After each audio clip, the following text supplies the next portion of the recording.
ആ പടം ഇപ്പൊ തുടങ്ങും, നമുക്ക് മേളിലിരിക്കാം. അല്ലെങ്കിൽ വേണ്ട, നമുക്ക് താഴെ ഇരിക്കാം. മിന്നിച്ചേക്കണേ, മിന്നിക്ക് സൂപ്പർ ആയിരിക്കും. നോക്കിയോ, നിങ്ങൾ കരയേണ്ട അടുത്ത് കരയും, ചിരിക്കേണ്ട അടുത്ത് ചിരിക്കും, പേടിക്കേണ്ട അടുത്ത് പേടിക്കും.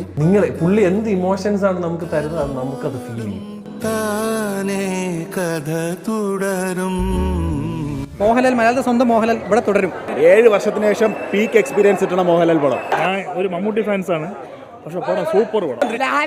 ഇതിലാണ് ആകാടിയും കിടിലം പടം. ഇപ്പം ബുക്ക് ചെയ്ത ടിക്കറ്റ് കിട്ടും. ഇന്ന് വൈകുന്നേരം ആകുമ്പോഴേക്കും ഒരാഴ്ചക്കുള്ള ടിക്കറ്റ് കിട്ടത്തില്ലെന്ന് 100% ഉറപ്പാണ് എല്ലാ തിയേറ്ററും. ഞാൻ ഭയങ്കര ഇമോഷണൽ ആക്ച്വലി. ലാലേട്ടനെ ഇങ്ങനെയൊക്കെ ഒന്ന് കാണാൻ പറ്റുന്നത് വല്ലപ്പോഴും ഗംഭീരം.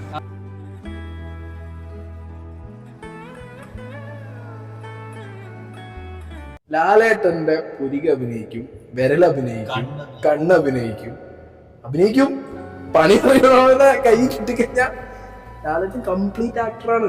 ലാലേട്ടൻ ശരിക്കും ഒരു കുടുംബസ്ഥനായിട്ടൊക്കെ ഇതാണ് നമ്മൾ കാണാൻ ആഗ്രഹിച്ചത് എന്ന് പറയാൻ തോന്നിപ്പിക്കുന്ന പോലെ, മനസ്സ് നിറയുന്ന പോലെ. ശരിക്കും ആ ആദ്യത്തെ 1/4 മണിക്കൂറില്ലേ, അതിൽ തന്നെ എനിക്ക് വേർത്തായി. ഞാൻ ഭയങ്കര ഹാപ്പിയായി, സാറ്റിസ്ഫൈഡ് ആയി. എന്ത് രസമാണ് ഇങ്ങനെ കണ്ടുകൊണ്ടിരിക്കാൻ.